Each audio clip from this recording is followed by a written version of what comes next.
Hi everyone, welcome to W.O.R.K.S World. My name is Marthe Lundgaard and I am a hypnotherapist located in Norway. And I am here this afternoon with Marina Nani, and today I want to talk about the fact that in today's society where people have problems and issues of some sort, there's too much focus on the symptoms instead of the real issues, I feel. The real issues are often hiding underneath the surface. So I want to help people to get in touch with their core issues, because I believe that if we're going to grow as people and if we're going to grow as a society, we need to start focusing on the real deals instead of only treating the symptoms. So back to you, Marina. Wow, Martha, this is so true, and what you just said resonate with most of our listeners, because we were talking about how most of us, for the most of our lives, we feel hypnotized into struggles, into lack of love, into lack of good relationships, into lack of wealth, instead of looking like with a fresh pair of eyes and see what you already have, and just decide that what's happening in your life is a choice. And Definitely. the choice of dealing with the symptoms, or the choice of dealing with the cause of whatever creates the pain, the challenge in your life, belongs to you. And there is nobody in between. Nobody could tell you what to think, when to think, or how to think. So I'm so grateful for you being here, because there is this urgency for you to share your message and teach people to decide when they want to come out of that struggle, when they are ready to create better life choices for themselves, for the people they love. And you got a brilliant solution, and I think that could apply to so many people around the world. I just wonder, who is your ideal client? Well, my ideal client is someone who has I think maybe they've already been through a lot of things. They've tried different things, and they tried, the regular stuff, and it doesn't work. So I am here to. I have a solution that it will work for a lot of people. It won't only work for people who have been through a lot of other stuff. But I think in our society, people tend to go to the easier solutions first, which are the solutions which are given to us by society and commercials and stuff like that. So yeah. So tell us, what is your solution? Well, the solution is to go behind the symptoms and look at the real issues. And like, for instance, you got weight, like people have weight issues. And so why do you have weight issues? It's not only because you love food.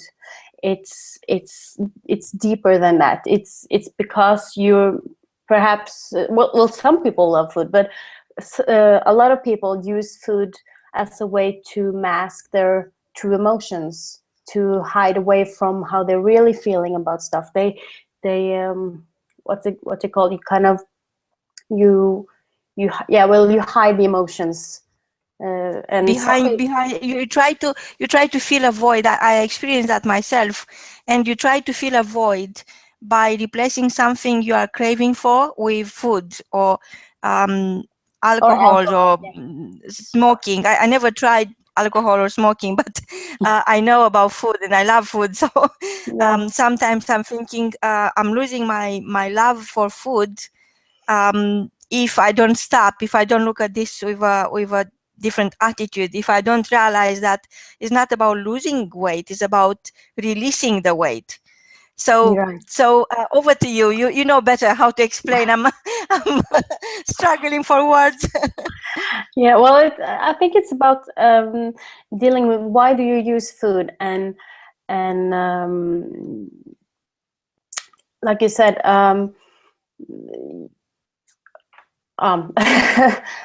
just I had a thought and then it went away. It's What did you say, Marina? Can you just get me back on track Yes, here? I said that to me, I came to understand that it wasn't about losing weight, because your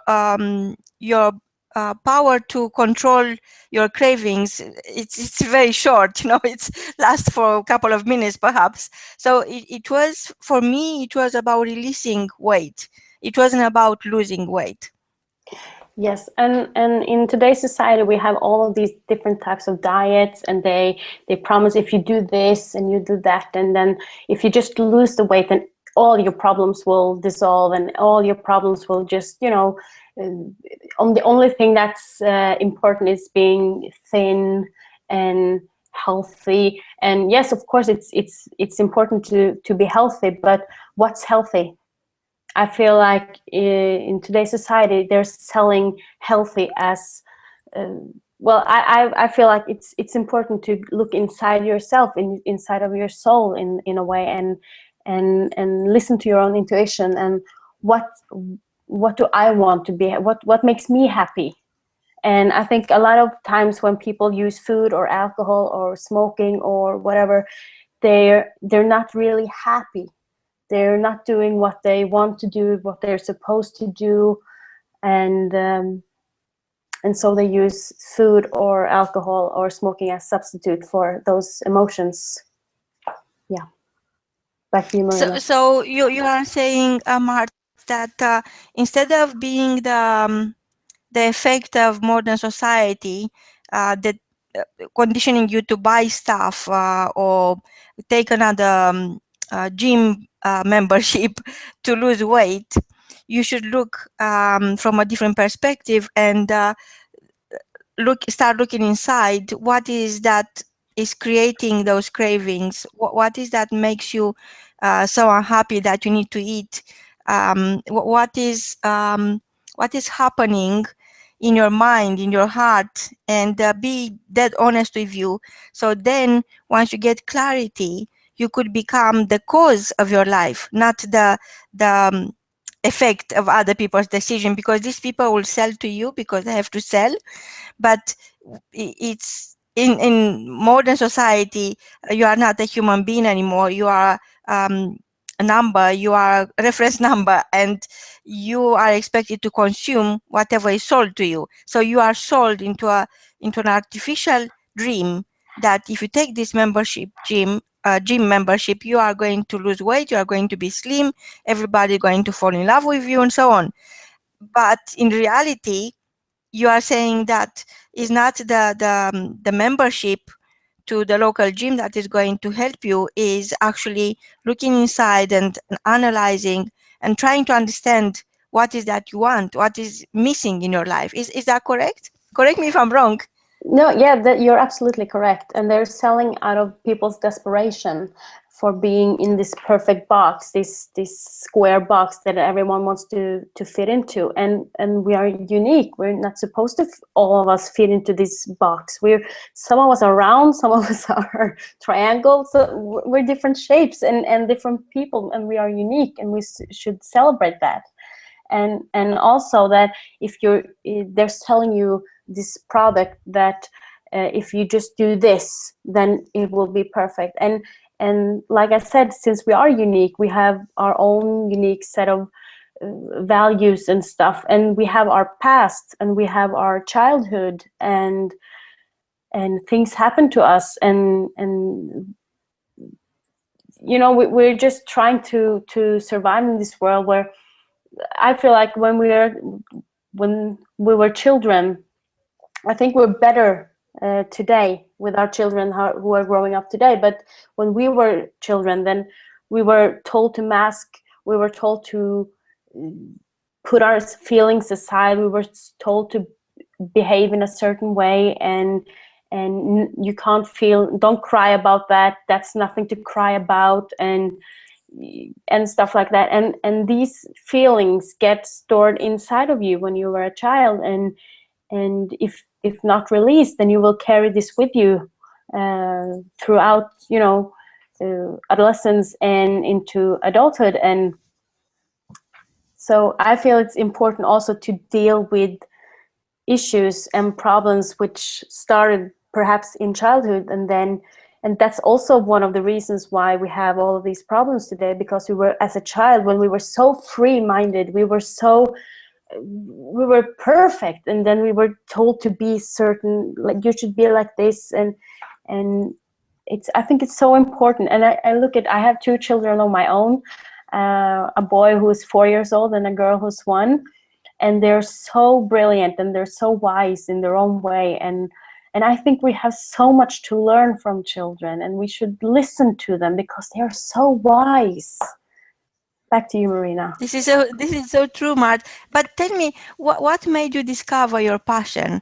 What made you take this adventure into human's mind and learn how to deal with the issues rather than being superficial and going for stereotypes and playing the game of modern society instead of you are helping people to invent their own game. You are helping people to become children again and be brilliant and be authentic and be full of life and not to really care that much about what other people think of them, and bringing an adult back into feeling like a child. This is a phenomenal exercise. Is a great experience. So what happened in your life that made you discover these possibilities and made you be the amazing human being you are? And you are so kind, and you are so mature for your age. I know you have two beautiful children, but you are still very young, so your life is about to start. So what had happened for you? Because I believe that nothing happens to you, happens for you. So what made you understand your true passion, your true calling? I guess it's two different things. For one thing is that I've always been kind of intuitive as a child and very sensitive to other people's emotions and feelings, and I've always known stuff, even though I don't know why I know stuff. And I kind of tap into other people. I always done that, and so that's one part of it. And then the second part of it is that my environment was not like that.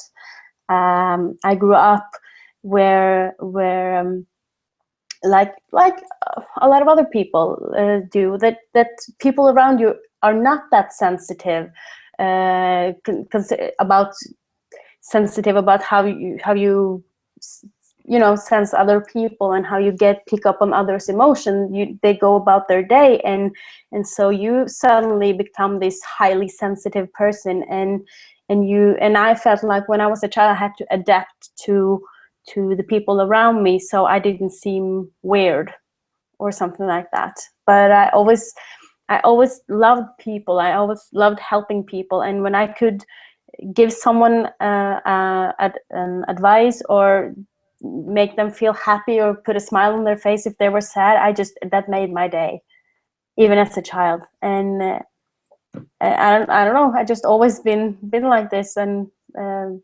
had older friends. When I was in my teenage year, I had friends who were 10 years older than me, because I felt a lot of the times I had more in common with those people. And so in a way you discover that you're ahead of yourself, at least a couple of steps, and way ahead of people your age, because their interest was going to more superficial activities, and you're focusing into discovering your true calling. And of course that takes determination and it's never easy, but when you discover your passion, it doesn't feel like work.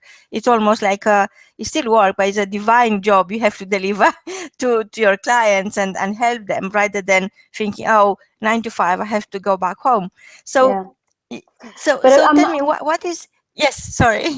No, I just wanted to say it wasn't always easy though, because when I was about 18, I went to this healing course because I wanted to I wanted to be a healer, and finally I met people who were thinking and speaking like me, And but I was so young. I wasn't even 20 years old. So when I thought I was going to work as a healer, I was a bit too young, and I met a lot of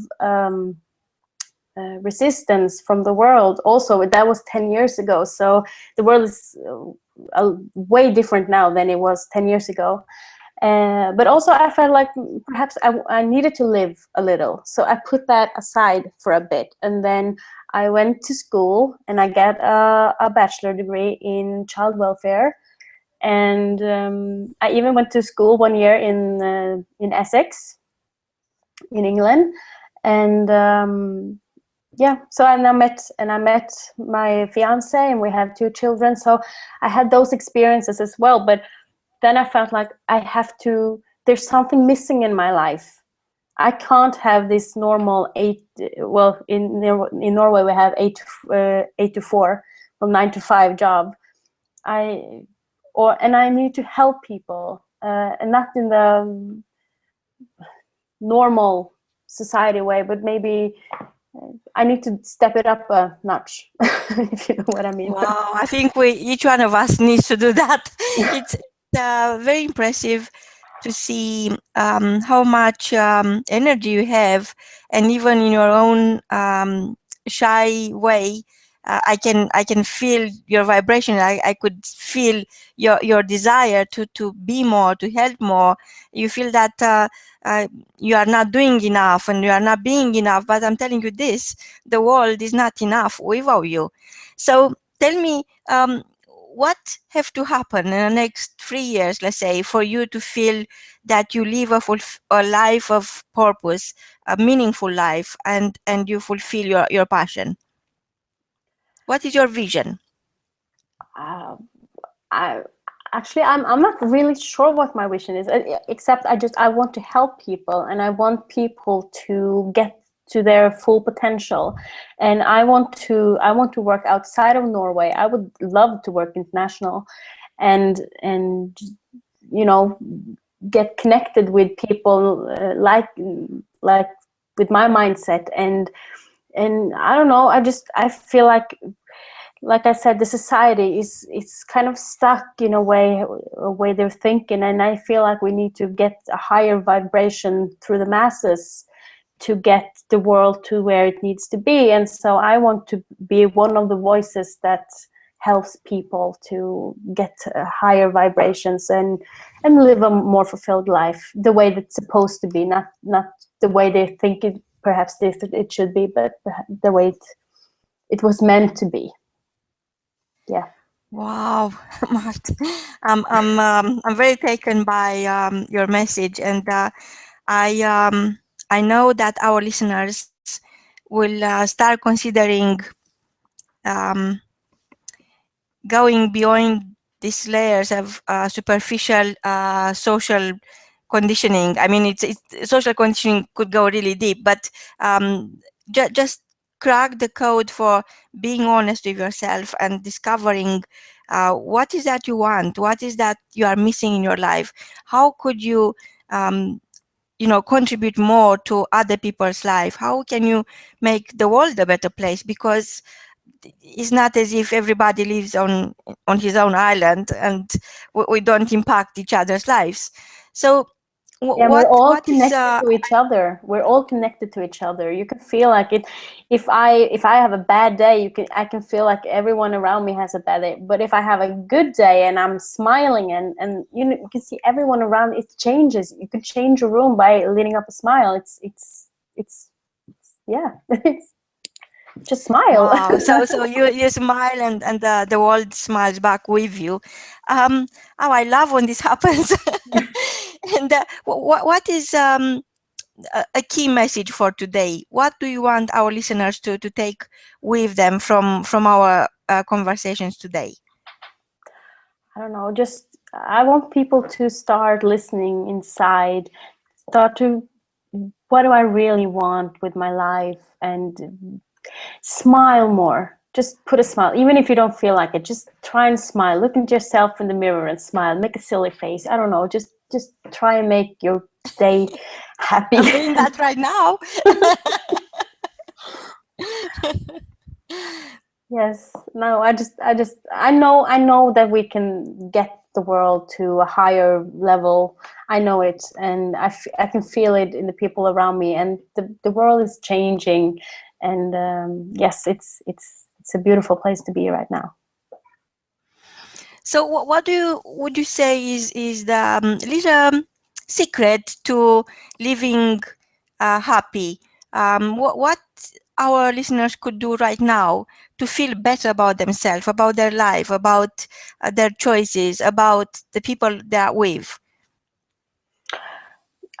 Just I don't know, just try and first of all smile, like I said, smile, and there's always, when people have a bad day, there's usually something behind it. It's usually it's they're not angry, they're hurt. So try and reach out to someone, and try to every day perhaps try and make someone else happy. Try and do something for someone else without expecting something in return. And if everyone does that once each day, then that will get us to a very nice place, I think. I'm so grateful, Marthe, for you being here. Where can we find you? I hope you'll come back, and Yes. I hope we'll hear from you, and you'll share more with us next time. So where could our listeners find you and connect with you? Well, I have a webpage, and it's www.miva-therapy. It's MIWATARA.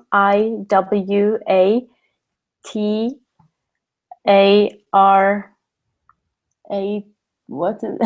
I'll put it on the I Yes, will do it. list it on the under the audio file. And what is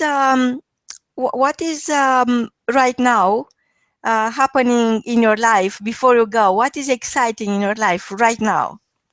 Oh, right now, in a month's time, we're having a regression workshop. So we're going to have people come in, and they can experience their past lives. So that's going to be really fun. We're looking forward to it really much. I can't wait for you to share the experience and tell us what happened. Thank you so much, Marthe, from both of us. Until next time, add life to your days. Don't just add days to your life. Be happy, keep smiling, and come back. And remember, Marthe is here for you, and she'll be very happy to help you. She's ready to help you, and she can't wait to connect with you. From both of us, till next time, is goodbye. Bye-bye. Bye-bye. Bye.